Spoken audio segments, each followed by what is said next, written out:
El caso del desfiladero de Coulter, por Beers Ambrose. Argumento. Este breve y crudo relato nos muestra cómo en muchas ocasiones la jerarquía militar toma crueles y dramáticas decisiones movida, tan solo, por motivos estrictamente personales. ¿Cree usted, coronel, que a su valiente Coulter le agradaría emplazar uno de sus cañones aquí?, preguntó el general. No parecía que pudiera hablar en serio. Aquel, verdaderamente, no parecía un lugar donde a ningún artillero, por valiente que fuera, le gustase colocar un cañón. El coronel pensó que posiblemente su jefe de división quería darle a entender, en tono de broma, que en una reciente conversación entre ellos se había exaltado demasiado el valor del capitán Coulter. Mi general, replicó, con entusiasmo, a Coulter le gustaría emplazar un cañón en cualquier parte desde la que alcanzara a esa gente. Con un gesto de la mano señaló en dirección al enemigo. Es el único lugar posible, afirmó el general. Hablaba en serio. Entonces, el lugar era una depresión, una mella en la cumbre escarpada de una colina. Era un paso por el que ascendía una ruta de peaje que alcanzaba el punto más alto de su trayecto serpenteando a través de un bosque ralo y luego hacia un descenso similar, aunque menos abrupto, en dirección al enemigo. En una extensión de 1,5 kilómetros a la derecha y 1,5 kilómetros a la izquierda, la cadena de montañas, aunque ocupada por la infantería federal, asentada justo detrás de la escarpada cumbre como mantenida por la sola presión atmosférica, era inaccesible a la artillería. El único lugar utilizable era el fondo del desfiladero, apenas lo bastante ancho para establecer el camino. Del lado de los confederados, ese punto estaba dominado por 2 baterías apostadas sobre una elevación un poco más baja, al otro lado de un arroyo, a medio kilómetro de distancia. Los árboles de una granja disimulaban todos los cañones excepto uno que, como con descaro, estaba emplazado en un claro, justo enfrente de una construcción bastante destacada, la casa de un plantador. El cañón, sin embargo, estaba bastante protegido en su exposición porque la infantería federal había recibido la orden de no tirar. El desfiladero de Coulter, como se le llamó después, no era un lugar, en aquella agradable tarde de verano, donde a nadie le agradara emplazar un cañón. 3 o 4 caballos muertos yacían en el camino, 3 o 4 hombres muertos estaban ordenadamente colocados en hilera a uno de los lados, un poco hacia atrás, en la pendiente de la colina. Todos menos uno eran soldados de caballería de la vanguardia federal. Uno era Furriel, el general que comandaba la división, y el coronel en jefe de la brigada, seguidos de su estado mayor y de su escolta, habían cabalgado hasta el fondo del desfiladero para examinar la batería enemiga, que se había disimulado inmediatamente tras unas altas nubes de humo. Resultaba inútil curiosear sobre unos cañones que se enmascaraban como las sepias, y el examen había sido breve. Cuando terminó, a poca distancia del sitio donde había comenzado, se produjo la conversación que hemos relatado parcialmente. Es el único lugar, repitió el general con aire pensativo, desde donde llegar a ellos. El coronel le miró con gravedad. Solo hay espacio para un cañón, mi general. 1 contra 12. Es verdad, para uno solo cada vez, dijo el comandante de la división esbozando algo parecido a una sonrisa. Pero, entonces, su bravo Coulter tiene una batería en el mismo. Su tono irónico no dejaba lugar a dudas. Al coronel le irritó, pero no supo qué decir. El espíritu de subordinación militar no promueve la réplica, ni siquiera la tácita desaprobación. En aquel momento, un joven oficial de artillería ascendía lentamente a caballo por el camino, escoltado por su clarín. Era el capitán Coulter. No debía de tener más de 23 años. De mediana estatura, muy esbelto y flexible, montaba su caballo con algo del aire de un civil. En su rostro había algo singularmente distinto a los de los hombres que le rodeaban. Era delgado, tenía la nariz grande y los ojos grises, un ligero bigote rubio y un largo, bastante desordenado cabello, también rubio. Su uniforme mostraba señales de descuido. La visera del gastado kepis estaba ligeramente ladeada, la chaqueta, solo abotonada a la altura del cinturón, dejaba ver en buena medida una camisa blanca, bastante limpia para aquella etapa de la campaña, pero aquella indolencia solo afectaba a su atuendo y a su porte. La expresión de sus ojos grises demostraba un profundo interés hacia cuanto le rodeaba, escrutaban como faros el paisaje a derecha e izquierda, después se detenían mucho rato en el cielo que se veía sobre el desfiladero, hasta llegar al punto más alto del camino. No había nada más que ver en aquella dirección. Al pasar frente a sus jefes de división y de brigada por el lado del camino los saludó mecánicamente y se dispuso a proseguir. El coronel indicó por señas que se detuviera. Capitán Coulter, dijo, el enemigo ha situado 12 piezas de artillería en la colina contigua. Si comprendo bien al general, le ordena a usted que emplace un cañón aquí e inicie el combate. Hubo un inexpresivo silencio. El general miró, impasible, a un regimiento distante que ascendía apretadamente y muy despacio por la colina, a través de la densa maleza, en espiral, como una desilvanada nube de humo azul. Pareció que el capitán Coulter no había observado al general. Después habló, lentamente y con aparente esfuerzo. «En la próxima colina, dice usted, mi coronel. ¿Están los cañones cerca de la casa? Ah, ¿ya ha recorrido usted este camino antes?» «Sí, justo ante la casa. ¿Y es necesario abrir fuego?» «¿La orden es formal?», hablaba con voz ronca y entrecortada. Había palidecido visiblemente. El coronel estaba sorprendido y mortificado. Lanzó una mirada de reojo al general. Ningún indicio en aquel rostro inmóvil, tan duro como el bronce. Un momento después, el general se alejaba cabalgando, seguido de los miembros de su Estado Mayor y de su escolta. El coronel, humillado e indignado, se disponía a ordenar que arrestaran al capitán Coulter cuando éste pronunció en voz baja unas pocas palabras dirigidas a su clarín, saludó y se dirigió cabalgando en línea recta hacia el desfiladero. Cuando llegó a la cima del camino, con los gemelos ante los ojos, se mostró recortado contra el cielo, y él y su caballo dibujaron una nítida figura ecuestre. El clarín había bajado la pendiente a toda carrera y desapareció detrás de un bosque. Entonces, se oyó sonar su clarín entre los cedros y, en increíblemente poco tiempo, un cañón seguido de un furgón de municiones, cada cual tirado por 6 caballos y manejado por su equipo completo de artilleros, apareció traqueteando y arrasando la cuesta en medio de un torbellino de polvo. Luego, fue empujado a mano hasta la cumbre fatal, entre los caballos, que quedaron muertos. El capitán hizo un ademán con el brazo, los hombres que cargaban el cañón se movieron con asombrosa agilidad y, casi antes de que las tropas que seguían el camino hubieran dejado de escuchar el ruido de las ruedas, una enorme nube blanca se abatió sobre la colina con un ensordecedor estruendo. El combate del desfiladero de Coulter había empezado. No se pretende aquí relatar con detalle los episodios y las vicisitudes de este horrible combate, un combate sin incidentes y con las únicas alternancias de diferentes grados de desesperación. Casi en el momento en que el cañón del capitán Coulter lanzaba su nube de humo como un desafío, 12 nubes se elevaron en respuesta por entre los árboles que rodeaban la casa de la plantación, y el rugido profundo de una detonación múltiple resonó como un eco roto. Desde ese momento hasta el final, los cañones federales lucharon su batalla sin esperanza, en una atmósfera de hierro candente cuyos pensamientos eran relámpagos y cuyas hazañas eran la muerte. Como no deseaba ver los esfuerzos que no podía apoyar, ni la carnicería que no podía impedir, el coronel había escalado la cumbre hasta un punto situado a 400 metros a la izquierda, desde donde el desfiladero, invisible pero impulsando sucesivas masas de humo, semejaba el cráter de un volcán en tronante erupción. Observó los cañones enemigos con sus prismáticos, constatando hasta dónde podía los efectos del fuego de Coulter, si Coulter vivía todavía para dirigirlo. Vio que los artilleros federales, ignorando las piezas del enemigo cuya posición solo podían determinar por el humo, consagraban toda su atención al que continuaba emplazado en el terreno abierto, el césped de delante de la casa. Alrededor y por encima de este duro cañón explotaron los obuses a intervalos de pocos segundos.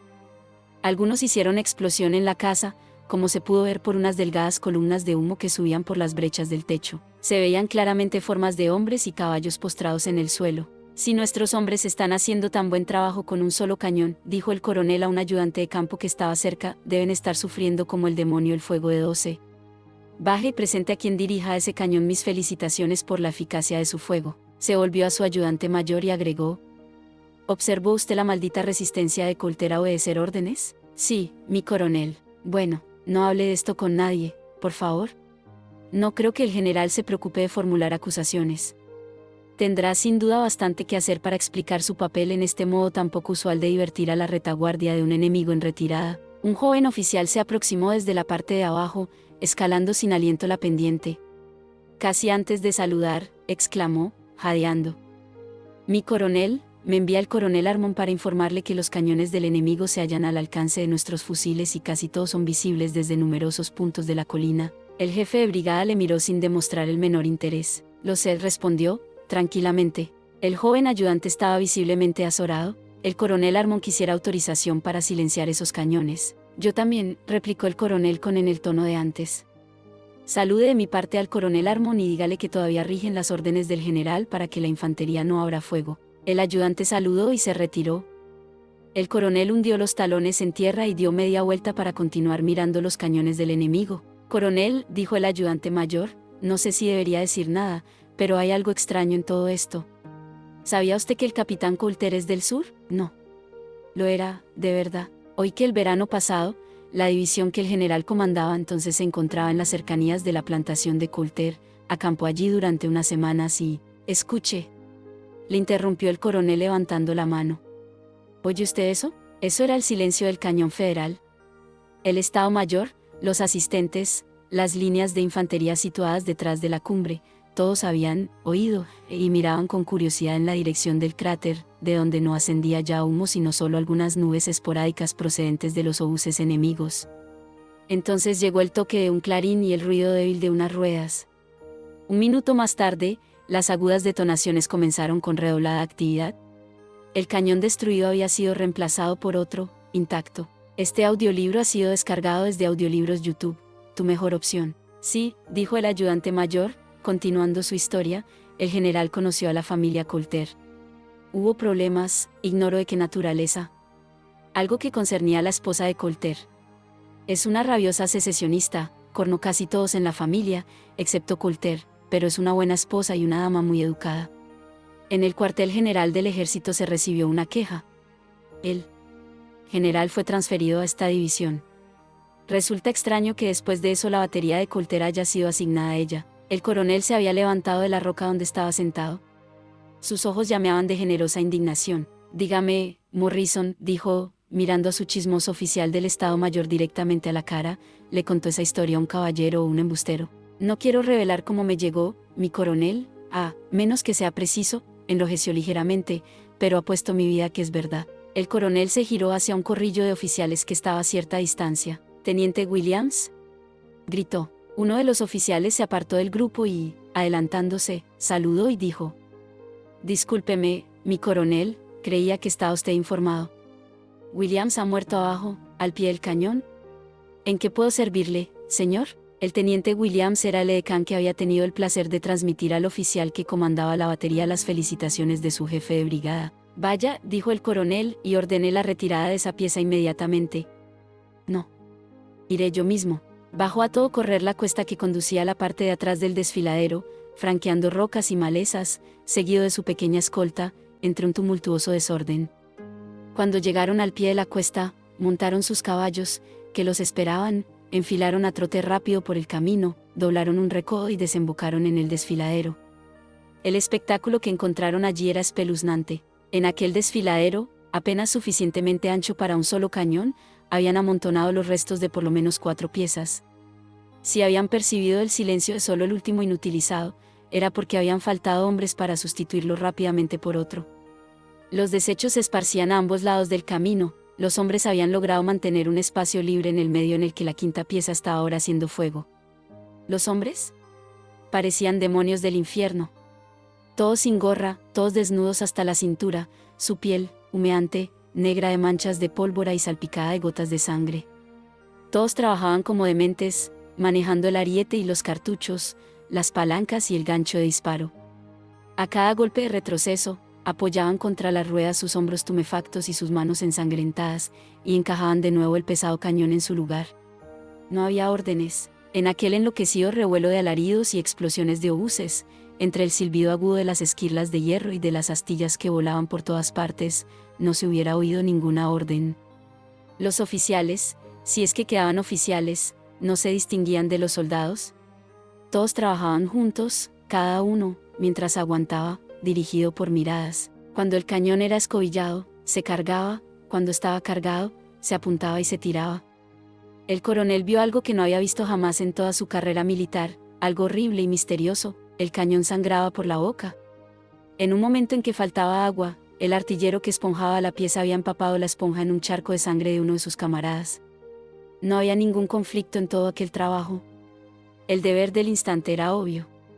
Cuando un hombre caía, otro, muy poco más limpio, parecía surgir de la tierra en lugar del muerto, para caer a su vez. Con los cañones deshechos yacían también los hombres deshechos, al lado de los restos, por encima y por debajo.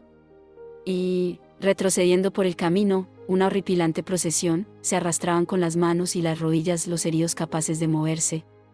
El coronel, que compasivamente había enviado a su escolta hacia la derecha, hubo de pasar con su caballo por encima de los que estaban definitivamente muertos para no aplastar a aquellos que todavía conservaban un resto de vida. Mantuvo su camino con tranquilidad en medio de aquel infierno, se acercó al lado del cañón y, en la oscuridad de la última descarga, golpeó en la mejilla al hombre que sostenía el ariete, que se derrumbó creyendo que había muerto. Un demonio 7 veces condenado brotó de entre el humo para ocupar su puesto, pero se detuvo y fijó en el oficial a caballo una mirada no terrenal, los dientes le brillaban entre los labios negros, los ojos, salvajes y desorbitados, ardían como brasas bajo las cejas ensangrentadas. El coronel hizo un ademán autoritario señalándole la parte de atrás. El demonio se inclinó, en señal de obediencia. Era el capitán Colter. Simultáneamente a la señal de alto del coronel, el silencio cayó sobre todo el campo de batalla. La procesión de proyectiles dejó de correr en aquel desfile de muerte porque el enemigo también había dejado de tirar. Su ejército había desaparecido desde hacía horas, el comandante de la retaguardia, que había mantenido arriesgadamente su posición con la esperanza de silenciar el cañón federal, también había hecho callar sus piezas en aquel extraño minuto. No era consciente del alcance de mi autoridad, dijo el coronel sin dirigirse a nadie, mientras cabalgaba hacia la cima de la colina para averiguar qué había ocurrido. Una hora más tarde, su brigada hacía vivac en el campo enemigo, y los soldados examinaban con respeto casi religioso, como fieles ante las reliquias de un santo, los cuerpos de una veintena de caballos despatarrados y los restos de 3 cañones inservibles. Los caídos habían sido retirados, sus cuerpos desmembrados y desgarrados hubieran satisfecho demasiado al enemigo. Naturalmente, el coronel se alojó con su familia militar en la casa de la plantación. Aunque bastante derruida, era mejor que un campamento al aire libre. Los muebles estaban muy desarreglados y rotos. Las paredes y los techos habían cedido en algunas partes y un olor a pólvora lo impregnaba todo. Las camas, los armarios para la ropa femenina y las alacenas no estaban muy dañados. Los nuevos inquilinos de una noche se instalaron como en su casa, y la virtual aniquilación de la batería de Colter les brindó un animado tema de conversación. Durante la cena, un asistente que pertenecía a la escolta apareció en el comedor y pidió permiso para hablar con el coronel. «¿Qué ocurre, Bárbara?», preguntó el coronel amablemente, habiendo escuchado sus palabras. «Mi coronel, en el sótano pasa algo raro. No sé qué, creo que hay alguien allí». Yo había bajado a registrar. «Bajaré a ver», dijo un oficial del Estado Mayor, levantándose. «Yo también», repuso el coronel. «Que los demás se queden». «Guinos, asistente». Tomaron un candelero de la mesa y bajaron las escaleras del sótano. El asistente temblaba visiblemente. El candelero iluminaba débilmente, pero enseguida, mientras avanzaban, su estrecho círculo de luz reveló una forma humana sentada en el suelo contra la pared de piedra negra que ellos habían venido siguiendo. Tenía las rodillas en alto y la cabeza echada hacia atrás. El rostro, que hubiera debido verse de perfil, permanecía invisible porque el hombre estaba tan inclinado hacia adelante que su largo cabello lo ocultaba. Y, de un modo extraño, su barba, de un color mucho más oscuro, caía en una gran masa enredada y se desplegaba sobre el suelo a su lado. Se detuvieron involuntariamente. Después, el coronel, tomando el candelero de la temblorosa mano del asistente, se aproximó al hombre y le examinó con atención. La barba negra era la cabellera de una mujer muerta. La mujer muerta apretaba entre sus brazos a un bebé muerto, y el hombre estrechaba a los dos entre sus brazos, los apretaba contra su pecho, contra sus labios. En el cabello del hombre había sangre. A medio metro, cerca de una depresión irregular de la tierra fresca que formaba el suelo del sótano. Una excavación reciente, con un pedazo convexo de hierro y los bordes arqueados visibles en uno de los lados, se veía al pie de un niño. El coronel alzó el candelero lo más alto que pudo. El piso del cuarto de arriba se había agujereado y las astillas de madera colgaban apuntando en todas direcciones. «Esta casamata no es a prueba de bombas», dijo el coronel gravemente. No se le ocurrió que su resumen del asunto guardaba cierta frivolidad. Permanecieron un momento al lado del grupo sin decir una palabra. El oficial del Estado Mayor pensaba en su cena interrumpida, el asistente, en lo que podía contener un tonel que había en el otro rincón del sótano. De pronto, el hombre que habían creído muerto levantó la cabeza y los miró tranquilamente a la cara. Tenía la piel negra como el carbón, sus mejillas parecían tatuadas desde los ojos por irregulares líneas blancas. Los labios también eran blancos, como los de un negro de teatro.